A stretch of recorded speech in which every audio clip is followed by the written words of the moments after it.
Radio Omega, le journal. Le titre de l'actualité. Élise Canuel.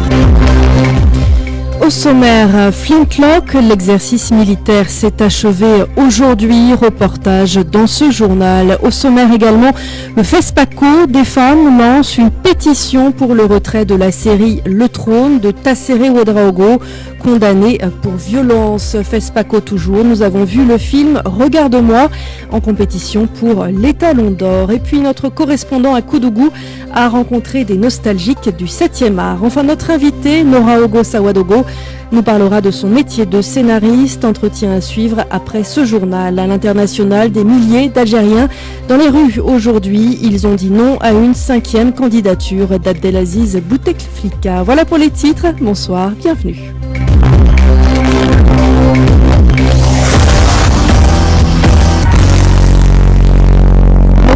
Vers le passé, en ouverture de ce journal, il y a 100 ans, aujourd'hui, était créé le Burkina Faso sous le nom Colonie de Haute-Volta. Territoire supprimé en 1932 puis reconstitué en 1947. Autre étape, celle du 4 août 1984 avec la nouvelle appellation Burkina Faso. Un communiqué de la présidence du Faso appelle à avoir une pensée aujourd'hui pour les pionniers. Je cite, « Nous devons nous donner la main, conjuguer nos efforts et travailler aujourd'hui pour que les enfants du bicentenaire de notre pays se reconnaissent en nous. » Fin de citation. Sécurité et défense, je vous le disais en titre, Flintlock 2019 s'est terminé. La clôture de l'exercice militaire multinational a eu lieu ce matin au camp Bilazagré en présence de Roch Kaboré. Plus de 2000 militaires africains et occidentaux y ont pris part. Les militaires burkinabés avoisinaient 300 hommes. Quel bilan après 2 semaines d'entraînement? Suivez ce reportage d'Asma Odao. Par camouflage, des militaires parviennent à surprendre un terroriste détenant des otages. S'ensuivent des échanges de tirs. Rapidement, le terroriste est maîtrisé et les otages exfiltrés. Une démonstration de ce qui a été appris parmi tant d'autres. Ils étaient environ 2000 militaires occidentaux et africains à s'entraîner, à partager des expériences durant 2 semaines simultanément au Burkina Faso et en Mauritanie. Objectif, vaincre l'ennemi commun, le terroriste. Des participants aux exercices donnent leurs impressions. Je suis le colonel Diawara Omar, chef de la délégation malienne. C'est un exercice qui permet de mettre le tout dans l'ambiance réalité. Je suis le lieutenant-colonel Mamadi Doumbouya, commandant des forces spéciales guinéennes. On est au Burkina Faso. Vous savez bien sûr que les terroristes ne sont pas loin de nous. Je suis le lieutenant-colonel Koulouali Kanou de la gendarmerie du Burkina Faso. J'ai joué le rôle de chef-état-major adjoint. Ce qu'ils ont fait principalement, c'est des patrouilles de présence, des actions civilo-militaires et naturellement des raids. L'ambassadeur américain André Nyong apprécie l'appropriation du Flintlock par les militaires africains eux-mêmes. Pour la première fois dans l'histoire de Flintlock, par exemple, il y avait les soldats de Tchad, du Niger, du Maroc, qui ont donné les cours d'instruction aux autres collègues. Il y avait les participants du Burkina Faso qui ont donné les cours aux autres collègues. Ça montre l'avenir de cette aide à long terme. Pour le président du Faso, Roch Kaboré, ces efforts sont à saluer. Nous devons apprécier positivement ce type d'exercice et souhaiter que les forces conjointes du G5 qui participent à cet exercice puissent en tirer les meilleurs bénéfices. Environ 300 militaires burkinabés ont pris part à cet exercice multinational Flintlock, financé principalement par les Américains. Flintlock, un exercice qui se tient chaque année depuis 15 ans. Le Burkina l'accueillait pour la 2e fois. Sécurité toujours, un communiqué de l'état-major général des armées nous apprend ce soir qu'une riposte à une quarantaine de kilomètres d'Arbinda dans le Soum a, je cite, permis de neutraliser 8 assaillants et de récupérer du matériel, notamment des objets pouvant servir à la fabrication d'engins explosifs. Riposte à l'attaque d'une patrouille de la gendarmerie nationale. Parlons justice. Un an après la double attaque du 2 mars 2018, le procureur du Faso a fait le point dans un communiqué diffusé aujourd'hui. À ce jour, 11 personnes ont été inculpées et sont en détention préventive. Plusieurs auditions ont été menées. Des inculpations sont toujours en cours. Autres informations, 2 des véhicules utilisés pour attaquer les 2 sites avaient été volés et des liens ont pu être établis avec l'attaque du café Aziz Istanbul le 13 août 2017. Justice toujours avec le procès du putsch. Les témoins se succèdent au tribunal militaire avec aujourd'hui le colonel-major Touandaba Coulibaly sur la présumée écoute téléphonique Bassolé Soro, l'ex-chef d'état-major de la gendarmerie, dit ne pas savoir comment elles se sont retrouvées entre les mains des enquêteurs. Denis Ograna pour le résumé de son passage à la barre. À l'époque, chef d'état-major de la gendarmerie, le colonel-major Touandaba Coulibaly dit n'avoir jamais eu l'intention de soutenir le coup d'État. Il a été convié, selon lui, à la réunion du CRAD le 16 septembre 2015 à 17h au ministère de la Défense. À son arrivée, le général Djendjiri était en train d'expliquer la situation qui prévalait. L'assistance a demandé au général Djendjiri de retourner rencontrer les éléments du RSP pour les faire entendre raison afin qu'ils abandonnent leur projet. Explique le témoin avant de poursuivre. De retour de leur mission, le général et le colonel-major Kéré, qui l'a accompagné, ont fait savoir que les éléments avaient refusé et comptent continuer leur projet. Ils ont alors envoyé une délégation pour aller rencontrer à nouveau les hommes. La délégation est revenue affirmant avoir été menacée par les éléments du RSP. Le colonel-major Touandaba Coulibaly indique par la suite que le général Djendjiri lui a demandé d'assurer le maintien de l'ordre. Il aurait répondu qu'il ne voulait pas. Et quand le général a demandé pourquoi, il a répondu qu'il n'avait pas de grenades. Par la suite, les grenades lui ont été apportées.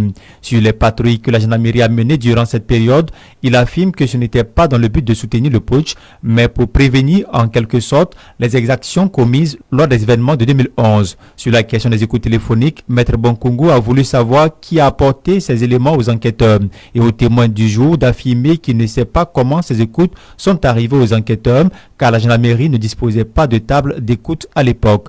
Quant à son refus de répondre à la première convocation du juge d'instruction, le colonel-major Touandaba Coulibaly affirme qu'il avait reçu un coup de fil du tribunal militaire lui affirmant de ne plus tenir compte de la convocation car une deuxième allait venir.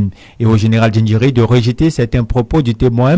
Le général dit ne s'être jamais adressé au chef d'état-major de la gendarmerie à l'époque, mais au chef d'état-major général des armées au moment des faits.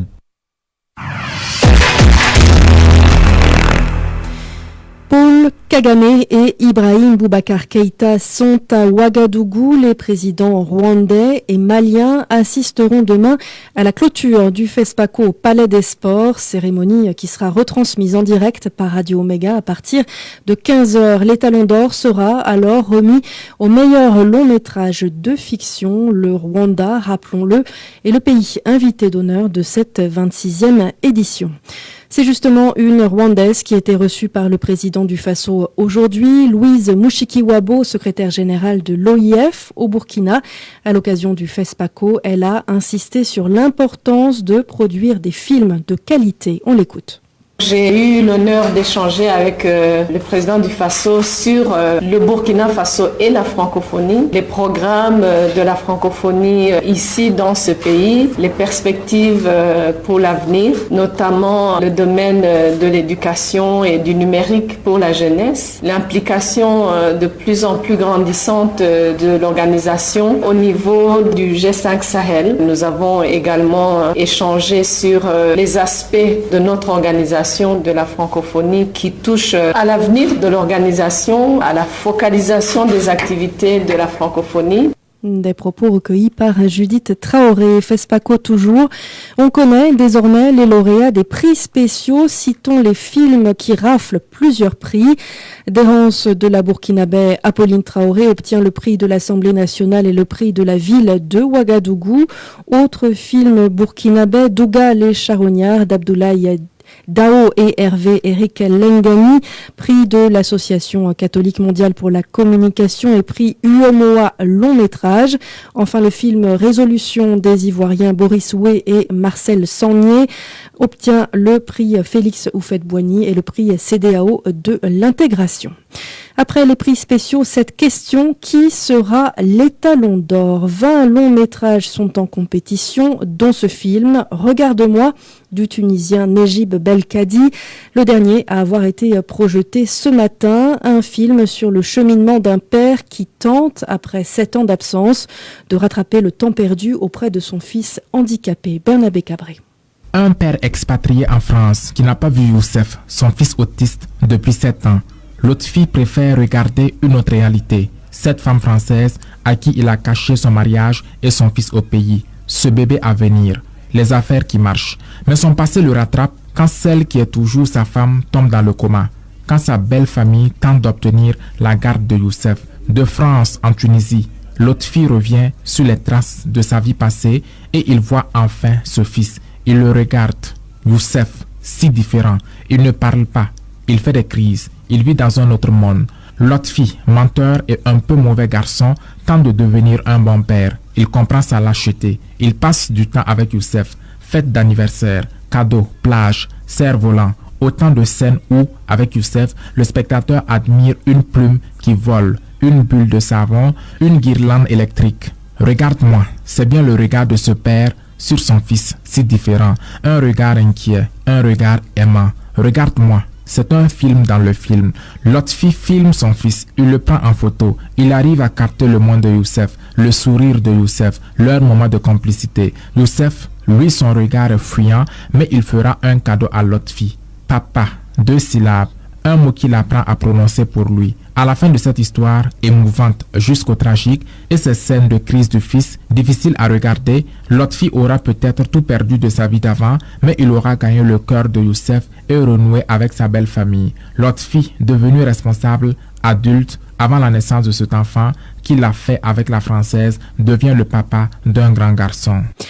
Après un film de fiction, un documentaire, et parfois dans la vie, il faut appeler les choses par leur nom. Brisons le silence sur le caca, c'est le titre du film, projeté jeudi dans le cadre du FESPACO. On y parle donc excréments et toilettes. Djeneba Traoré. Réalisé entre la Côte d'Ivoire, le Sénégal et le Burkina, ce film documentaire pointe du doigt la gestion des boues de vidange. Cette question pose une véritable problématique d'assainissement dans les 3 pays sur lesquels la réalisatrice s'est penchée. Laetitia Delaunay Badolo. C'est d'arriver à faire prendre conscience à la population, au secteur privé, aux décideurs politiques de l'urgence de gérer les boues de vidange. Parce qu'on ne peut pas empêcher quelqu'un de chier sur juste l'Afrique de l'Ouest francophone, et quand on prend les 3 du projet, plus de 96 000 tonnes de boues de vidange sont produites. Il faut gérer ces tonnes de caca et ne pas les gérer, on se retrouvera enterré par nos propres bouts de vidange. Parce qu'on n'a pas assez valorisé le fait que ces bouts de vidange, c'est une richesse, que ce soit pour l'agriculture, pour l'économie et pour l'emploi. Comment arriver même à mettre en avant la valeur et le pouvoir calorifique de tous ces bouts de vidange là pour permettre au secteur de l'assainissement d'être un peu plus prospère et plus ouvert sur d'autres choses. Le ministre de l'eau et de l'assainissement entend œuvrer pour remédier à ces problèmes. Ambroise Ouedraogo. La question des assainissement, les questions des eaux usées, des excrétas, il y a une certaine intimité dans l'abord de ces questions-là. Il faut avoir un autre regard à contribuer à voir ça. Et nous sommes déterminés à soutenir toutes les actions allant justement à la promotion donc, de l'assainissement. La question des déchets organiques présente plusieurs défis à relever, que ce soit du côté des citoyens, des autorités et des vidangeurs manuels et mécaniques. Poursuivons cette page dédiée au FESPACO. Serait-ce un mouvement MeToo à l'africaine? Des femmes veulent voir exclue de la compétition la série Le Trône de Tassere Ouedraogo. Une pétition a été mise en ligne hier soir dans ce sens. Le réalisateur a été condamné en 2017 pour avoir agressé et défiguré une de ses assistantes sur le tournage de cette série. Lancée par les collectifs de femmes cinéastes non alignées et Noir n'est pas mon métier, la pétition est intitulée « Détrôner le trône ». Je cite, « Pour des raisons éthiques, il est inadmissible que ce film ait été sélectionné par le FESPACO dans le cadre du 50aire du festival », écrivent les auteurs de la pétition. Suite et fin aujourd'hui de nos portraits des grands noms du cinéma. Coup de projecteur sur Paulin Soumano-Vieira, premier cinéaste d'Afrique subsaharienne. Il est surtout connu pour ses publications sur le cinéma africain en tant que critique. Ousmane Paré nous dresse son portrait. Si son ami et compatriote Sembène Ousmane était inséparable de sa pipe, lui l'était de sa casquette. Paulin Soumano Vieira est non seulement le premier cinéaste noir africain, mais surtout le premier critique de cinéma du continent.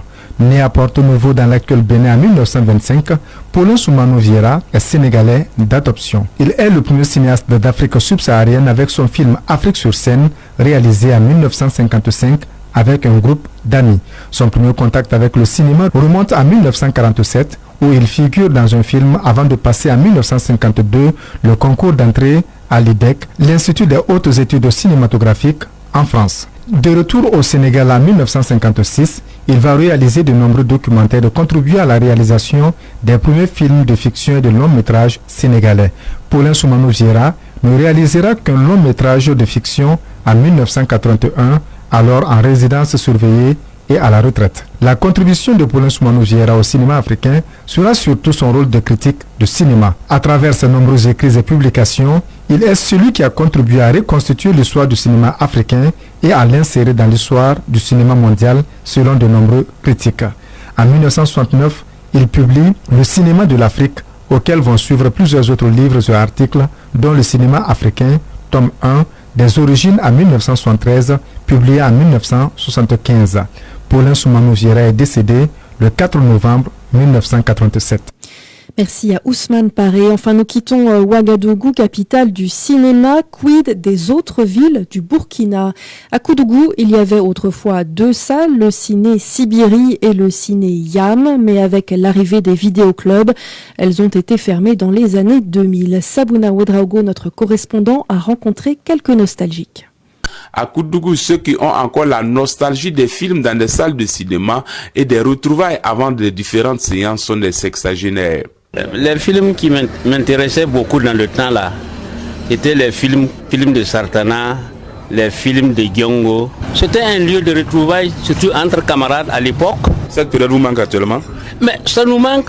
Tous les jeunes de mon âge à l'époque fréquentaient les salles de cinéma et ils ne se donnaient pas à l'alcool. Le Kung Fu, c'est ça qui plaisait tout le monde à Koudougou. Le vendredi puis le jeudi soir, film hindou. Donc ça attirait les femmes là. Tu sais, moi j'aime la femme. Donc quand il y a les femmes au cinéma, je suis là-bas.